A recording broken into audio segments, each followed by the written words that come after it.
The gym smelled like old leather and disinfectant, the kind of mix that clung to every community recreation center I'd ever stepped into. I paused just inside the double doors, clutching my water bottle so tightly that my fingers ached. My sneakers squeaked once against the polished wood as I shifted, and the sound echoed like a spotlight on me. All around, bodies moved in confident rhythm. The slap of basketballs against hardwood, the sharp tweet of a whistle, shoes darting across the paint in controlled chaos. I swallowed. I almost turned around and left. It had been weeks of me telling myself to just try. Weeks of staring at the flyer taped to the grocery store bulletin board, promising open gym runs and free community skills sessions. Weeks of rehearsing excuses in my head. I'm too old, too out of shape, too clumsy. Weeks of picturing myself missing every shot while strangers laughed behind their hands.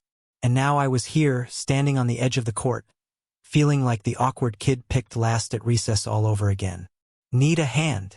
The voice came low and steady, cutting through my panic. I turned and found myself looking at a man built like the game itself, broad shoulders, tall frame, steady stance. His warm brown eyes met mine without a hint of judgment. A whistle hung loose around his neck, and a clipboard was tucked under one arm. I recognized him even though we'd never met. Everyone did. That was Coach Malik, the guy who had once been a semi-pro player who now ran skills clinics around town. I'd heard people say he was strict but fair, the kind of trainer who could break down bad habits and rebuild you without tearing you apart in the process. Yeah, I stammered, rubbing the back of my neck. I was just, watching. Watching doesn't get you better, he said simply, his mouth quirking with the smallest hint of a smile. But you don't have to prove anything today. We're running some fundamentals on court 2. If you want to hop in, you're welcome. I blinked. Just like that? No demand for experience, no measuring glance, no laugh at the way I shifted my weight like I was ready to bolt. Still, insecurity prickled at me. I don't know if I belong out there. Everyone looks like like they know what they're doing. Malik studied me for a moment, then tilted his head. Everybody started somewhere. What you're seeing now.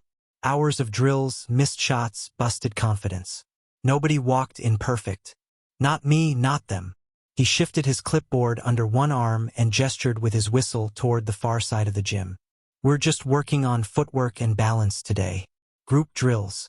No scoreboard, no pressure. You can step in or just watch closer. Either way, you'll learn something.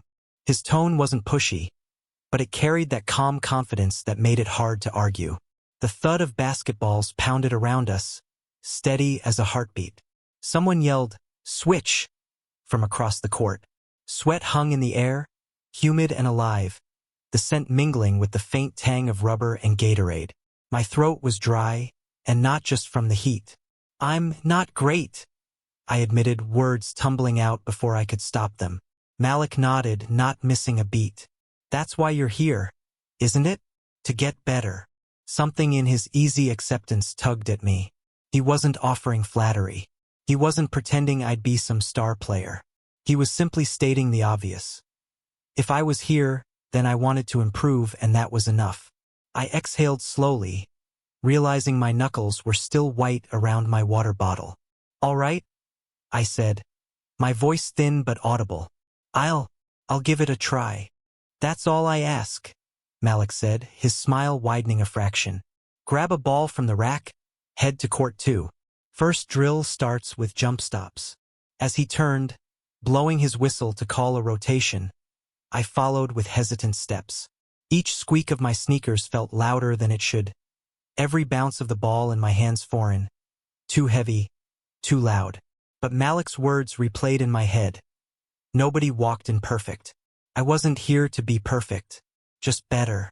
Still, as I reached the line of players stretching across the sideline, my stomach churned. I tried to tell myself this was just basketball, nothing more, just a game. But the way Coach Malik's presence filled the gym, steady and composed, made it feel like something else too, like a chance I hadn't realized I'd been waiting for. I bounced the ball once, clumsy, almost losing it to my own knee. Someone chuckled lightly behind me, not cruel but amused. My face flushed, and for a second I almost bolted again. Then the whistle blew sharp. Eyes up. Jump stop. Pivot. Pass. Malik barked. The line moved forward. And somehow, so did I. The ball felt slick in my palms, even though I'd barely broken a sweat yet. Standing in line for the first drill, I could already feel my nerves tangling up with my balance.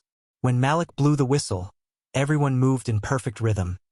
Jump stop, pivot, chest pass. Their shoes squeaked like synchronized music. My turn came. I tried to mirror them, but my feet landed too close together. My pivot slipped, and the ball thudded against my partner's hands like I'd thrown it sideways. Reset, Malik called. His tone clipped but not unkind. He crouched low, demonstrating with exaggerated precision. Feet shoulder width, plant strong. Don't let your heels kiss. Space equals balance. Then pivot on the ball of your foot. Try again. His movements were fluid, economical. No wasted motion, just the kind of muscle memory that only comes from thousands of hours on the court. I swallowed and tried again. This time my stop was steadier, though the pivot felt stiff. Still, the pass left my hands with more control. My partner nodded, and some of the tightness in my chest eased. For the next 30 minutes, we cycled through variations. Jump stops into passes, pivots into bounce passes, reads off a defender. Malik floated between players like a conductor, adjusting stances with a nudge here, a sharp word there. When he reached me, I froze slightly, ball pressed against my hip. Relax your shoulders, he said, tapping lightly above my elbow. You're playing like you're bracing for impact. Game's not a fight. It's a rhythm. Let your body find it. His eyes locked on mine for just a second longer than necessary. It wasn't suggestive, not openly, but something stirred in me all the same. Like the space between his words carried weight beyond basketball. I nodded quickly, breaking the gaze before it could linger. By the time we shifted into shooting drills, sweat darkened the collar of my t-shirt and my calves burned. Malik set us into pairs at the free throw line with a timer. 60 seconds. Count your makes. Then switch. Track it. My partner went first, sinking 6 shots before the buzzer. Smooth. Confident. I stepped to the line, heart thudding. The first shot bricked hard off the backboard. The second clanged out. Third rattled, circled, and fell off. Heat rose to my face as Malik's whistle shrieked in the background for another group. Come on, I muttered to myself, forcing the ball higher. The next 2 dropped, but the rhythm broke again when I rushed the follow-up. By the buzzer, I'd made only 3. Frustration spiked. My throat tightened as I shoved the ball at my partner. Told you I was terrible, I said under my breath. I felt Malik's presence before I saw him. His footsteps approached, unhurried. He tapped the clipboard against his thigh once, then spoke low enough for just me to hear. You see failure. I see data. I frowned, wiping sweat from my forehead. Data? He nodded. 3 makes out of 10. That's a starting point.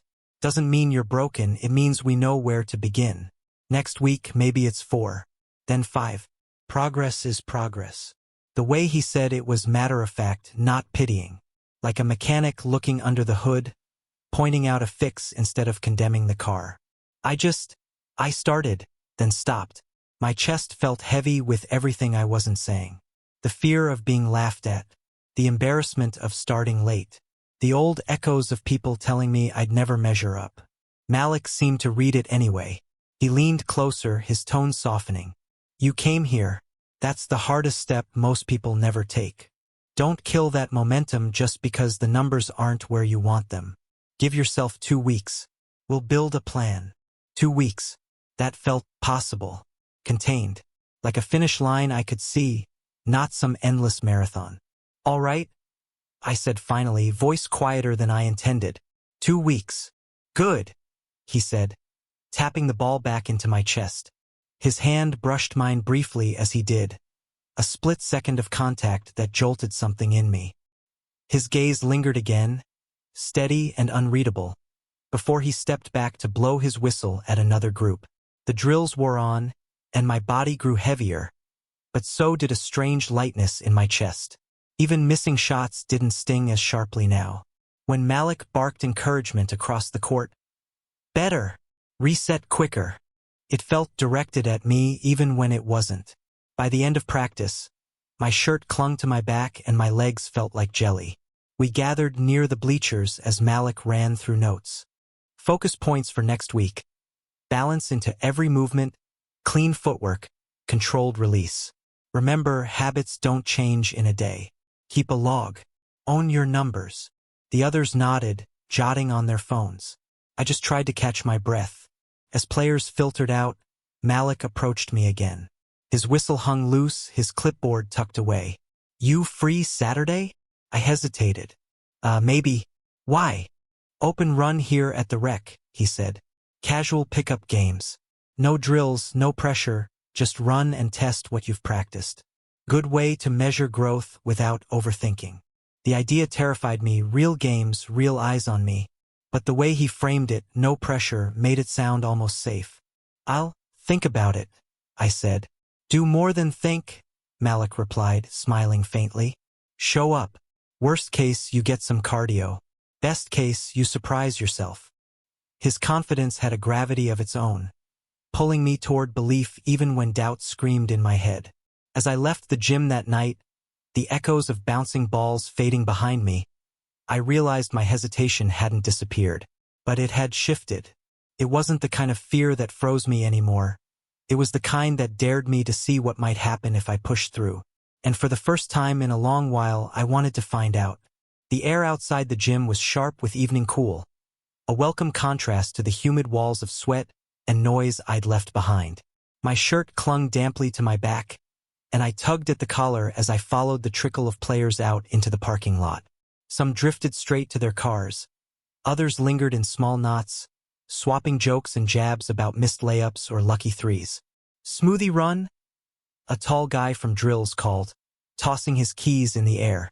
A few heads nodded. Then his eyes slid to me. "You coming?" I almost shook my head. Habit told me to slip away quietly, retreat to the safety of my car and the silence of my apartment. But before I could answer, Malik appeared at my side, wiping his forehead with a towel draped casually around his neck. "They've got a cafe 2 blocks down," he said, looking at me, not the group. "Decent protein shakes. Better than skipping dinner." Something in his tone, light but steady, made it sound less like a question and more like an invitation. I found myself nodding before I'd fully decided. The cafe was small, the kind with chalkboard menus and ceiling fans that turned lazily above mismatched tables. Our group claimed 2 pushed-together booths, the air filling quickly with laughter, the clink of blender jars, and the sugary scent of fruit. I slid in near the edge, trying to disappear into the chatter. Malik sat across from me, his long frame folding easily into the seat, his towel now looped loosely on the bench beside him. When the waitress came, he ordered a mango spinach protein blend without glancing at the menu, like it was ritual. I ordered the same, partly to avoid decision, partly because I wanted to follow his lead. Conversations darted around the table, trash talk about who'd bricked the most free throws, arguments over NBA trades, groans about sore calves. I laughed when everyone else did, but my mind kept tugging toward the man across from me. He didn't dominate the conversation. He just listened, dropped a one-liner when it counted, his presence grounding the group like an anchor. Eventually, as cups arrived and players peeled off one by one, our side of the booth grew quieter.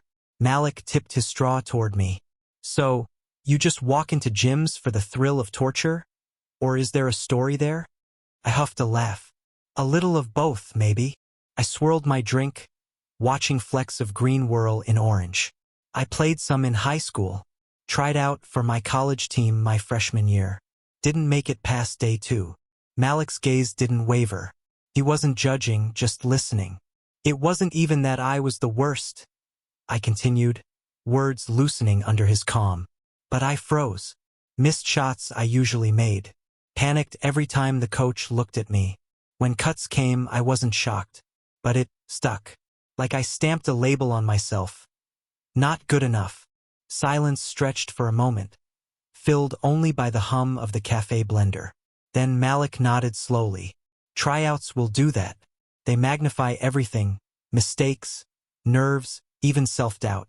And once you wear that weight, it's hard to shake. His voice held no pity, just recognition. What about you? I asked, grateful to shift the focus. You played pro, right? Semi-pro? He leaned back, eyes flicking briefly to the ceiling fans. Yeah, couple years overseas. Thought I'd climb higher. But my knee had other plans. Torn ligament during a playoff run. Surgeries. Rehab.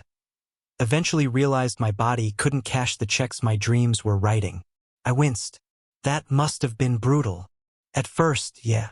He sipped his smoothie, shoulders rolling in a casual shrug. But losing that path forced me to find another. Coaching isn't a fallback for me. It's the thing I didn't know I needed. Watching someone grow, seeing them push past the limits they've carried, that's its own win. The conviction in his tone caught me off guard. It wasn't bitterness, but pride. You sound like you actually love it, I said quietly. I do, he replied simply. His gaze caught mine across the table.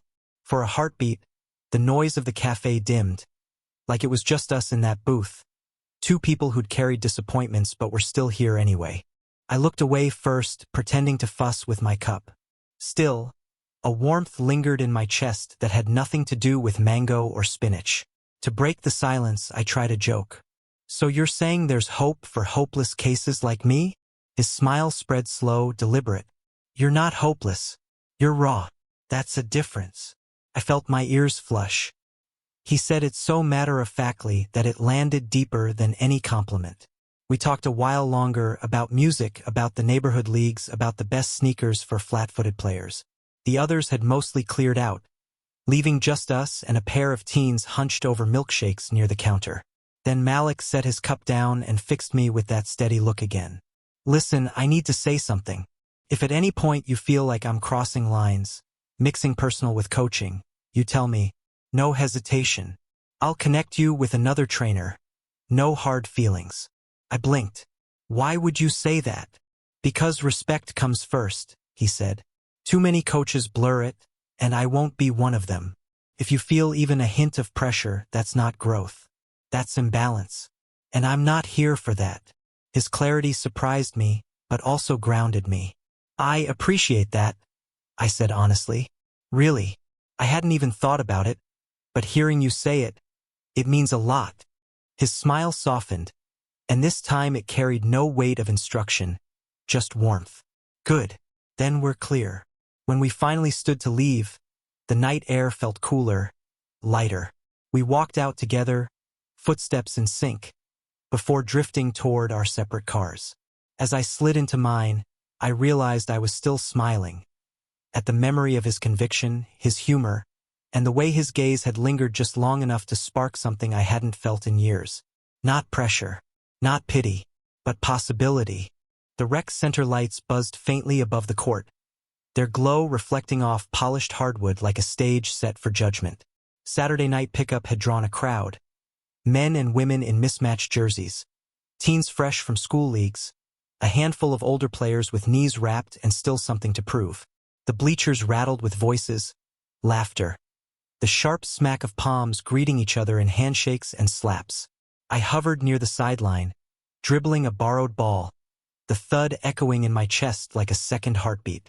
My palms were already slick, and the game hadn't even started. Malik moved through the gym like he belonged there more than the lights and the painted lines. He wasn't playing tonight, just leaning against the scorer's table, towel slung casually over one shoulder, greeting players like old friends. Every so often his eyes flicked to me, a nod, steady, as if to say, you're fine. But I didn't feel fine. When my team was called up, I shuffled onto the court, pulse hammering. The ball snapped into play with the first possession, sneakers squealing across the wood. I cut to the wing, hands ready, but the pass skipped elsewhere. My stomach dropped with relief and shame. Then the ball found me. I caught, rose for a jumper, and bricked it off the back iron so hard it might have cracked the rim. Laughter rippled lightly from the sideline. My ears burned. I tried to sprint back on defense, but my steps tangled, nearly tripping over my own feet. Panic surged. Every muscle locked tighter, like the gym was watching only me. From the sideline, Malik's voice cut through the static. Low, calm, precise. Breathe. Shoulders square. Trust your form. Simple words, but they landed like an anchor in storm water. I exhaled, long and shaky, as I jogged into position. Next possession, the ball swung my way again. I caught it, hesitated, almost passed it off. But Malik's cue replayed in my head. Trust your form. I set my feet, lifted, released. Clang. Miss. But this time I didn't unravel. We ran a few more sets. My defender chased me hard, and I cut to the corner as a teammate drove baseline. The pass whipped out, hitting me square in the chest. For once, my mind went quiet. Plant. Rise. Release. The ball arced high, rotation crisp, and swished clean through the net. The sound was sharper than the buzzer, sweeter than the music pounding from someone's portable speaker. A flicker of confidence sparked alive inside me, small but undeniable. A teammate clapped my back. There you go. I jogged back, lungs burning, a grin tugging at my mouth before I could stop it. The game picked up heat. Fast breaks, bodies colliding in the lane, shouts ricocheting off the rafters. For the first time in years, I wasn't just surviving on the court. I was part of it. Then it happened. On a defensive set, I poked a ball loose and sprinted for the break. My layup rattled in barely but counted. As I jogged back, the guy I'd stolen from barked across the court. Lucky swipe, man. Don't get cocky. I stiffened, tried to laugh it off, but his words dug under my skin. Next play, he bodied me hard on a screen, shoulder slamming into my chest. I stumbled, heat flaring in my cheeks. Call that next time? I muttered, breath ragged. He smirked. If you can't handle contact, maybe sit out. The words stung sharper than the collision. Old shame bubbled fast, threatening to choke the confidence I just found. Before I could snap back, Malik's whistle cut through the gym. He strode forward, voice even but firm. Chill out. It's pickup, not playoffs. Growth, not grudges. The other player rolled his eyes but backed off, muttering. Malik's gaze found mine briefly, steady and grounding. He didn't need to say more. The game resumed, and though my chest still buzzed with adrenaline, I steadied. Hit another jumper. Fumbled a pass but recovered with a decent screen. The minutes blurred, and when the final point dropped, my team had scraped a narrow win. I staggered off the court, sweat dripping into my eyes, legs trembling like I'd run a marathon. But underneath the exhaustion, something else pulsed.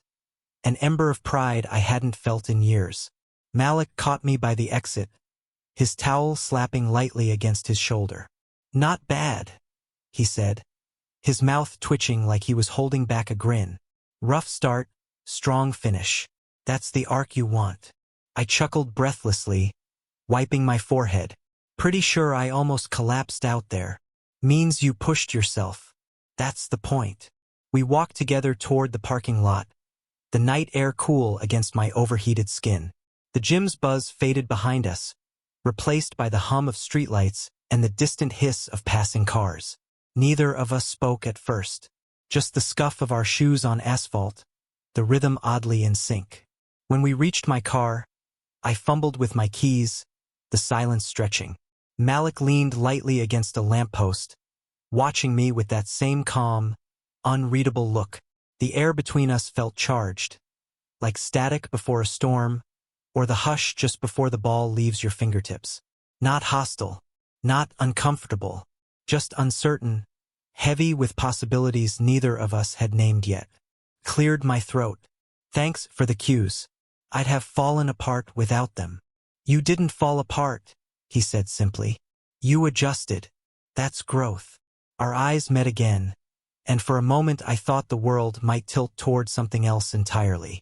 But Malik just nodded, pushing off the lamppost. See you next week, he said. And with that, he headed for his own car, leaving me standing under the buzz of the streetlight, clutching my keys and wondering why my chest felt lighter and heavier, all at once. The week after the open run, practice felt different. My body still carried the soreness, but it was a good ache, the kind that proved I'd earned every bruise and bead of sweat. Malik watched from the sideline, offering cues like always, but every time our eyes met, something unspoken pulsed between us. I told myself I was imagining it, that he looked at everyone like that. But by the time drills wrapped and the others filtered out, the weight of it pressed too heavily to ignore. He was stacking cones at the baseline when I finally spoke. My voice came out rougher than I intended. "Malik, can I say something that's not about basketball?" He paused, then straightened, towel draped around his neck. His expression was neutral, but his attention sharpened. "Go ahead." My throat tightened, but I pushed through. "I think I'm starting to feel something here. Not just respect. Not just gratitude. More than that." The words hung between us, vulnerable and raw. My pulse hammered in my ears. Malik didn't move for a moment. Then he exhaled, slow. His gaze didn't waver. "I've felt it too," he said simply.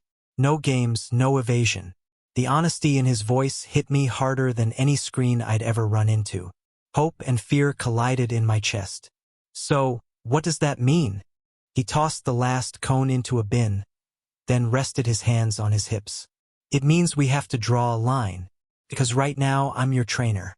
And if I cross into something else while still coaching you, it muddies everything. Boundaries matter. You deserve clear ones." I opened my mouth to protest, but he held up a hand, not unkindly. "Listen, I'm not saying no forever. I'm saying not like this. Not while I'm the one guiding your progress on the court.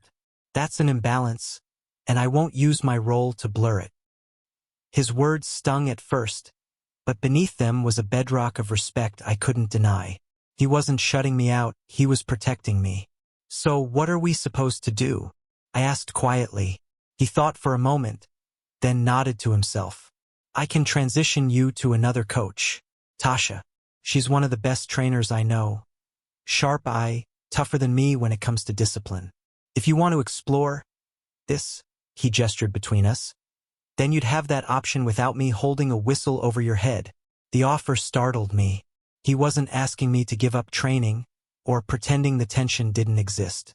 He was giving me a choice. "You just hand me off like that?" I asked. Malik's lips curved slightly. "I care about your growth. Whether that's on the court with me or in life beyond it, I want you to succeed. If keeping both means stepping back professionally, then that's what I'll do. No pressure. Your call." The clarity in his voice lodged deep inside me. He wasn't manipulating, wasn't dangling affection as leverage. He was setting a standard higher than any drill could teach. "I don't know what to say," I admitted. "Say nothing tonight," he replied. "Sleep on it. Think about what's healthy, what's sustainable. Then tell me."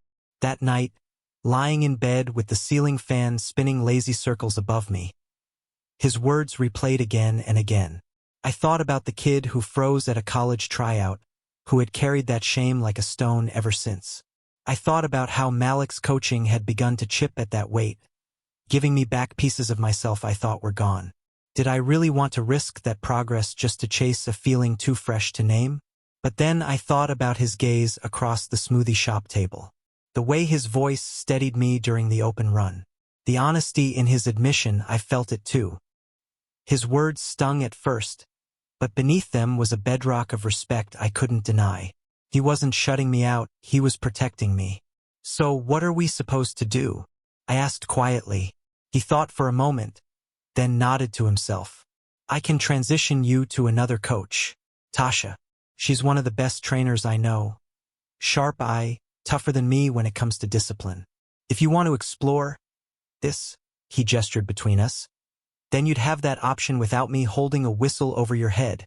The offer startled me.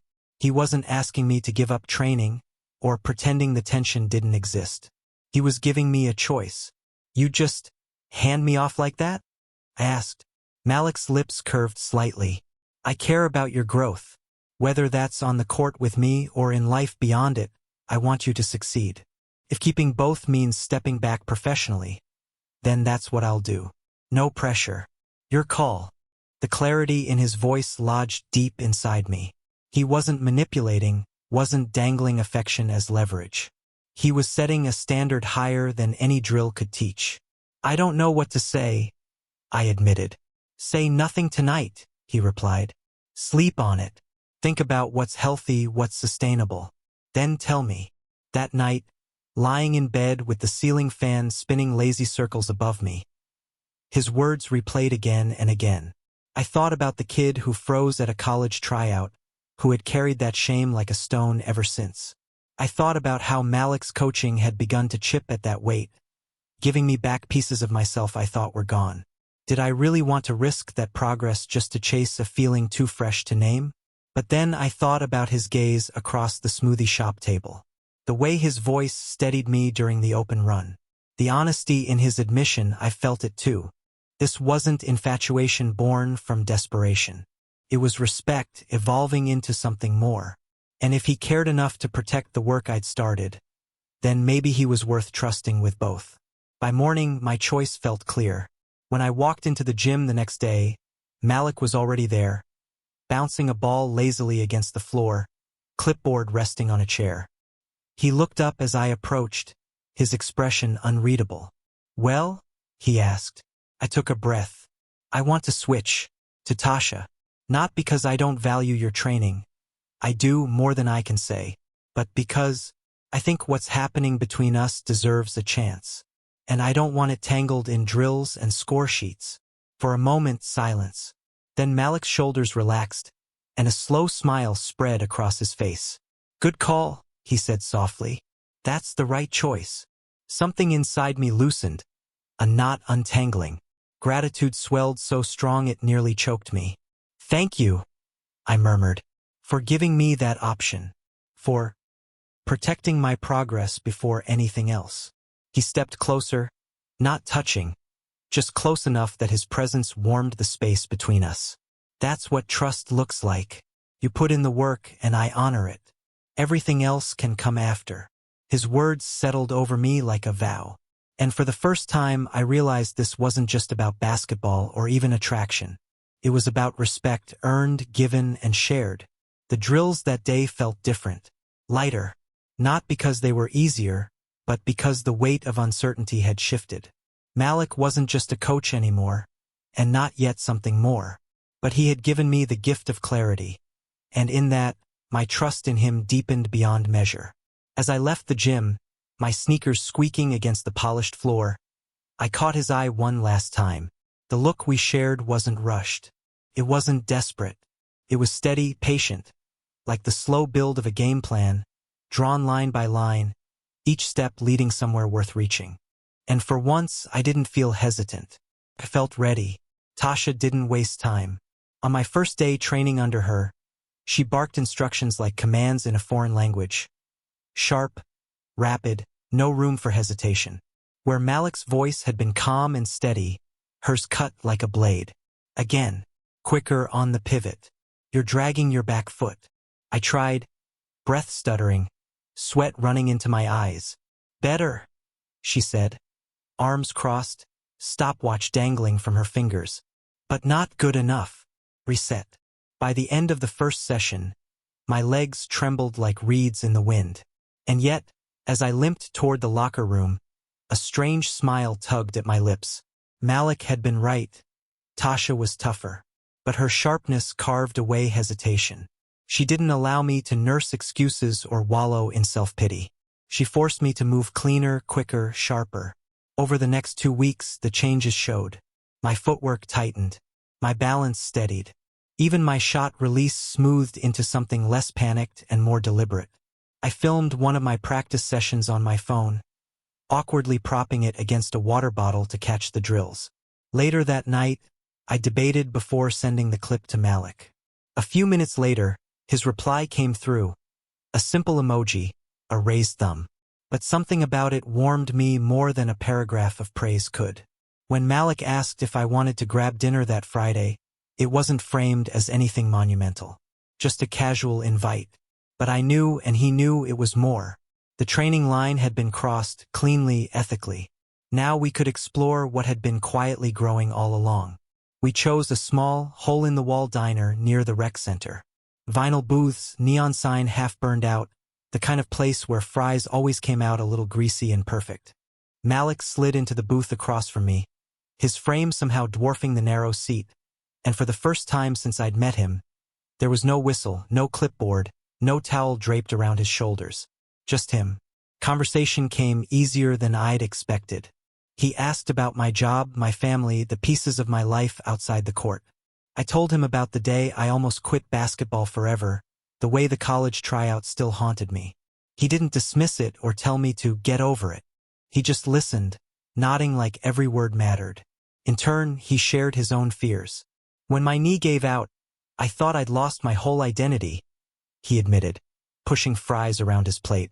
Ball was all I knew. For months, I felt like nothing. Like if I wasn't a player, then I wasn't anything at all. I leaned forward, surprised at his vulnerability. But you rebuilt. Yeah, he said, looking at me steadily. But not alone. It took people around me reminding me I had value beyond the game. Coaching isn't just drills. It's giving that reminder back. The honesty in his voice carried weight. For the first time, I saw him not just as the coach who'd steadied me, but as a man who'd had to claw his way through the same storms. After dinner, we walked past the rec center. The building glowed faintly in the dark, windows fogged from players still running late games. I glanced at it, then at Malik, and laughed softly. Feels weird walking by without going in. He smiled. Not every part of life has to be played out under those lights. The silence that followed wasn't awkward. It was charged, quiet, like the space between heartbeats. My hand brushed against his as we walked, neither of us pulling away. When we reached my apartment building, we paused at the entrance. I fumbled with my keys, nerves tightening in my chest. Malik's voice was low. I don't want to rush this. I know, I said quickly, though my pulse raced. Me neither. But when our eyes met, the air between us hummed with something undeniable. Slowly, deliberately, he reached out, his fingers grazing my jaw. The touch was feather-light, asking permission without words. I nodded once, breath-catching. The kiss was tender, unhurried. No urgency, no demand. Just a quiet meeting of lips, a confirmation of everything we hadn't said aloud until now. It was suggestive of more, but respectful, contained within the moment. When we pulled back, his forehead rested briefly against mine. "Good night," he murmured. "Good night," I whispered back. I watched him walk away before finally heading upstairs, my chest tight and warm all at once. That night, I didn't fall asleep replaying missed shots or botched drills. I fell asleep replaying the look in his eyes. In the weeks that followed, our relationship didn't need to be hidden. The teammates who had watched me stumble through drills already knew I'd switched to Tasha, and they saw Malik and me sitting together after games, talking, laughing. There were no rumors, no raised eyebrows. Just a quiet acknowledgement like it was natural. At practice, Tasha pushed me harder than ever. "Malik's not watching you anymore. I am. That means no excuses," she'd say, and I'd groan through another set of drills. But when I nailed a clean sequence or sank a string of free throws, I still caught Malik's proud nod from the bleachers if he happened to be around. It wasn't favoritism anymore, it was support, simple and honest. The more time Malik and I spent together off the court, coffee runs, late-night walks, casual dinners, the more I realized this wasn't about basketball at all. It was about finding someone who saw me clearly and chose to stand steady beside me. For the first time in years, both on and off the court, I felt like I belonged. The gym was packed tighter than I'd ever seen it. Championship banners from seasons past hung from the rafters, colors dulled with time. But tonight the court glowed under bright lights that buzzed faintly, as if charged with anticipation. The stands were full, neighbors, families, kids waving handmade signs, the whole community humming with the energy of a final game. I sat on the bench, bouncing my leg like a piston. My palms were slick. The sound of basketballs during warm-ups ricocheted in my ears louder than thunder. "Hey!" I looked up to see Tasha crouched in front of me, clipboard under her arm. Her tone carried its usual steel, but her eyes softened. "Breathe," she said firmly. "This is just another game. Same footwork, same shot. Don't let the word championship throw you off. You've done the work. Trust it." I nodded, forcing air into my lungs. I don't want to let everyone down. You won't, she replied. And even if you miss every shot tonight, you already proved yourself. You put in the work and you didn't quit. That's the win. Her words grounded me more than the floor beneath my sneakers. As I stood to join the huddle, I spotted Malik in the bleachers. No whistle, no clipboard. Just him, leaning forward with his elbows on his knees, watching. When our eyes met, he gave a small nod, steady and sure. The same look he'd given me on my first shaky day. Only now it wasn't a coach's nod. It was something more. Promise that he was proud, no matter what. The game was a blur of noise and speed. Players collided in the lane. The crowd roared at every made shot, and sneakers squealed across the hardwood like frantic birds. I hit a couple early jumpers, then missed a layup so badly it rattled the backboard. My heart lurched, panic threatening to creep in. But then Tasha's voice cut through the din from the sideline. Reset. Eyes forward. Next play. And Malik's old cue echoed in my memory. Breathe. Shoulders square. Trust your form. I inhaled, exhaled, shook the weight from my arms. The game pressed on, and so did I. By the fourth quarter, the score was tied. The gym pulsed with every dribble, every whistle. My chest heaved with exhaustion, but adrenaline carried me. Then it happened. With 15 seconds left, I drove to the basket. A defender clipped my arm, and the whistle shrieked. Foul. 2 free throws. My stomach dropped. The gym went silent, or maybe the silence was only in my head.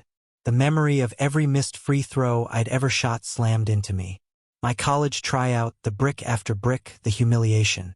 The old fear clawed at me, threatening to drag me under. I stepped to the line, the ball heavy in my hands. My vision tunneled. And then, from the crowd, Malik rose. He didn't shout. He just lifted his hand, mimicking a steadying breath. Shoulders square. Trust your form. My pulse slowed.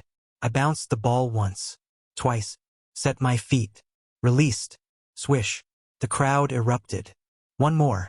I closed my eyes briefly, feeling the weight of every drill, every correction, every moment of hesitation I'd fought through.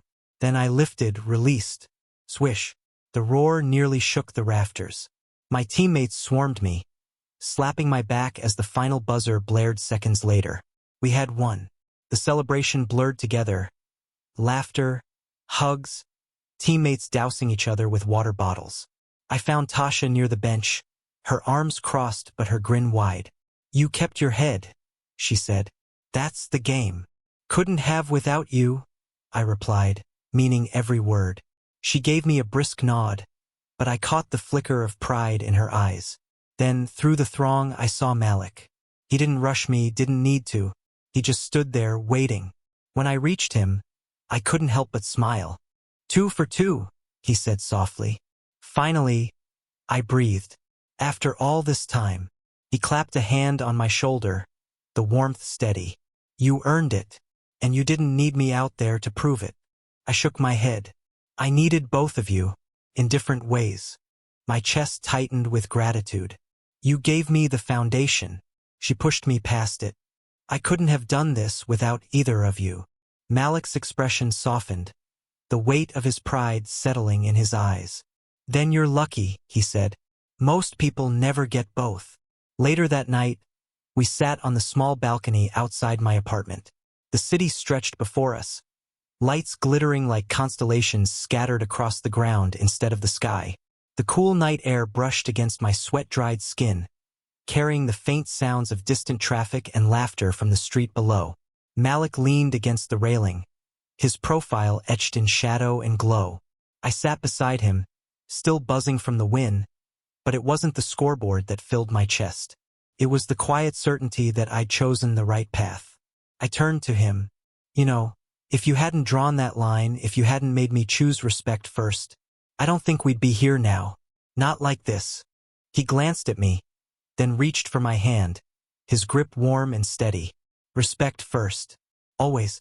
That's the only way this lasts. I squeezed his hand back, a smile tugging at my mouth. Then I think we're in good shape. We sat in silence for a while, the city breathing around us. Finally, Malik spoke again. I've been thinking, he said. The kids at the rec, the younger ones, they could use more structure. What if we ran a weekend clinic? Fundamentals, mentorship, maybe even league games eventually. I felt a spark in my chest. You mean us? Together? Yeah, he said, a small smile curving his lips. You've seen what it means to get guidance when you need it most. Why not pass that on? The idea rooted deep inside me instantly, like it had been waiting there all along. Not just basketball, but something bigger. Purpose, community, giving back what had been given to me. I leaned back, eyes sweeping the city, Malik's hand still holding mine. Let's do it, I said. The quiet stretched, comfortable, full of promise. Tonight, I wasn't the kid who'd failed at a college tryout, or the player who froze under pressure. I was someone who had fought through hesitation, chosen trust, and found both the game and the love I never thought I'd have. And for the first time, I knew this wasn't just the end of a season. It was the start of something new.